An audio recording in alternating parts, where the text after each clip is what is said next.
My name is Jason and welcome to the Gunner Station, my channel where we talk all things Arsenal, and today I want to talk about a number of subjects, including VAR, Robin van Persie's comments on BT Sports, and Pierre-Emerick Aubameyang's comments in regards to Arsenal's title challenge for this season.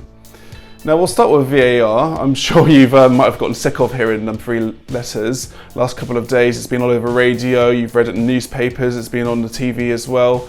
It's all to do really with the games from Manchester City against Tottenham over the weekend, where Tottenham yet again benefited from a lucky decision where the last goal scored by Gabriel Jesus was chalked off for a deliberate handball. I'm sure we've all seen the footage. Was it deliberate? I don't think so.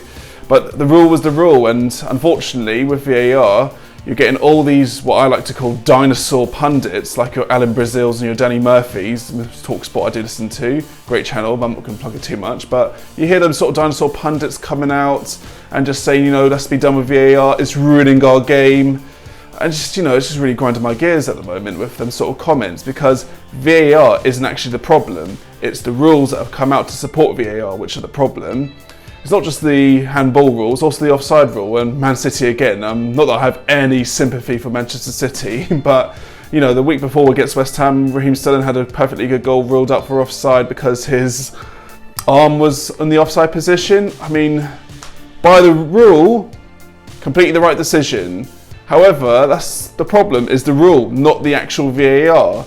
If the rules say, you know what, it has to be like Raheem Sterling's like a substantial part of his body has to be offside, not just an arm which had nothing to do with play, then I think VAR will come in handy and that'll be a good decision. With the handball rule, if it was seen as more of a deliberate handball, there's even suggestions that it was a Tottenham player who actually dealt with it in the box. But if it's clear and obvious handball, where the guy has blatantly used like, you know, some part of his arm to assist with the goal, then that's what it should be there for, not for like any time the ball touches the hand it's going to be disallowed, because then, you know, that's, I can see the point of where the fun gets taken out of the game, but it's not VAR's fault, it's the law, and that's where the, you know, anger and frustration should be focused on. And it's just like, I think some of these pundits should be a bit less biased, like Danny Murphy for instance. Not that I'm trying to pick on him because Arsenal playing Liverpool on the weekend, but would he have complained that as much as he did if, you know, them decisions were going in favour of Liverpool? You know, I don't think so. He probably would have been raving about it. You had Alan Shearer, who was, you know, going really against VAR, saying it was the worst thing possible, and now he's on the Premier League official website promoting it. So I just feel like, you know what, focus the energy towards changing the laws for the benefit of VAR, because VAR, we've needed it for years now, like technology with all these horrendous referee decisions. And, you know, should we go back to the horrendous referee decisions? Especially last season, there were too many to name, to be honest. So those are my 2 cents in regards to VAR. But that's enough about VAR for 1 week at the very least. We'll go on to my next subject, which is Robin van Persie's comments made on BT Sport when he was a pundit for the Arsenal-Burnley game.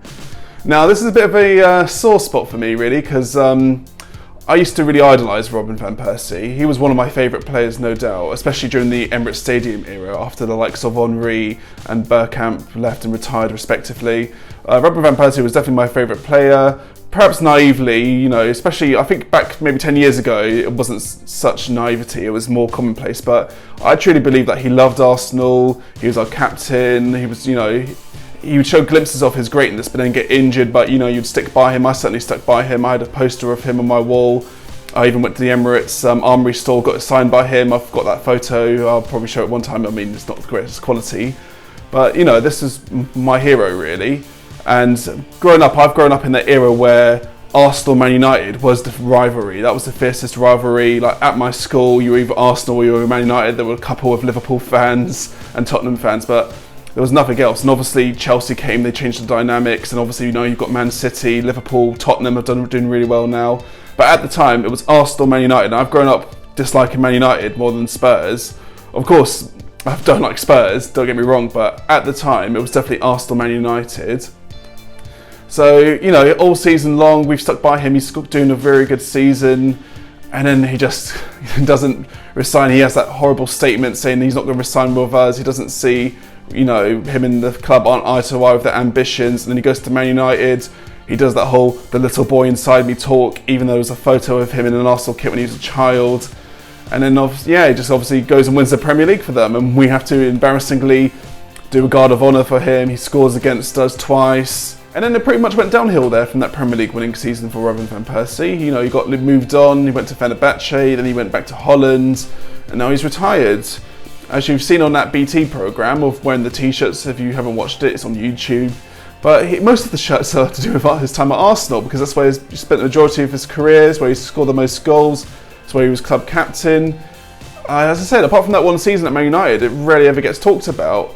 Man United fans don't really see him as one of their greats. I mean, they'll happily talk about him to banter Arsenal fans, saying, "Oh yeah, he won the Premier League with us." But other than that, they don't really put him in the same light as Ruud van Nistelrooy and so forth. And Arsenal, as I said, I think he's just trying to spin it to get in our good graces again, so he could be seen as an Arsenal legend. So, I mean, that's the question: is Robin van Persie an Arsenal legend? After what he's done, I don't see how he could be a legend. A very great player in their history, yes, you know, player who scored over 100 goals for Arsenal, some great goals, some great times with Robin van Persie, but he simply cannot be a legend for what he did. You know, he went to Man United, one of our great rivals, and as I said, he celebrated that goal against us as well. So I just feel you know what, at the time he probably thought it was the best decision ever. He probably doesn't regret it, I believe him when he says that. But as I said, just for his legacy's sake, it's taken a hit. He's not really welcome at Arsenal. At Man United, he'd be there, but he's just you know, it's just oh, I happen to play for Man United. It doesn't really matter. It's on the same sort of levels as a Nani or an Anderson. Yeah, they played, but are they legends for Man United? I don't think Robin van Persie is one now. I mean, if you're a Man United fan watching this and you think otherwise, I mean, please comment. But I'm pretty sure that you agree that he's just used as a better ram against Arsenal fans as banter. So yeah, since Robin van Persie, just not got a name or a number on the back of my shirt. So even though I have favoured a lot of Arsenal players since he left, like Olivier Giroud, Santi Cazorla, there was Jack Wilshere and Ramsey. Even today's players, you've got Lacazette and Aubameyang are two of my favourite players. Yeah, no, I just won't get a name on the back of my shirts anymore because of that whole experience with him. I feel like him leaving to go to Man United was definitely okay, you know what, these young players like him and Fabregas and everything else, these are supposed to be the players that have been brought up in Arsenal's system, they're going to be loyal to Arsenal. But it just wasn't the case, was it? I mean, when Alexis Sanchez left, to be honest, by the end of it, I was actually quite glad that he went to Man United. I was just getting sick of the whole saga of him with oh, you know, look at me, I'm the only one trying, all my other teammates are just so beneath me.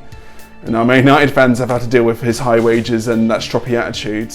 And then lastly, I just want to talk about Pierre-Emerick Aubameyang's comments to a French news outlet in regards to the title. The Daily Mail have reported it. I know it's the Daily Mail, but I thought I'd talk about it because a lot of people are going to be clicking on that article and seeing, oh yeah, Aubameyang thinks that Arsenal can challenge for the title. How deluded is he? When Arsenal haven't won the league since 2004. Yeah, we get it. But you know what? You actually click on the article, you read it properly. He doesn't really say that. He says that, you know what, they're ready to face the big teams. The most important thing is getting into the Champions League. So, you know what, if you are going to see that article, do click and read it properly. You know, it's just a bit of clickbait, isn't it?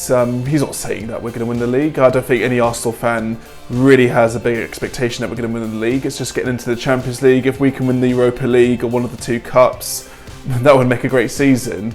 But I don't have any delusions. I'm so sure he doesn't either. Delusions of grandeur to win the Premier League title, not this season anyways. And that's all from me today. If you enjoyed today's video, be sure to subscribe and give it a thumbs up as well. If you'd like to follow me on Instagram, the link in the description is below. My name has been Jason and I'll see you soon. Take care.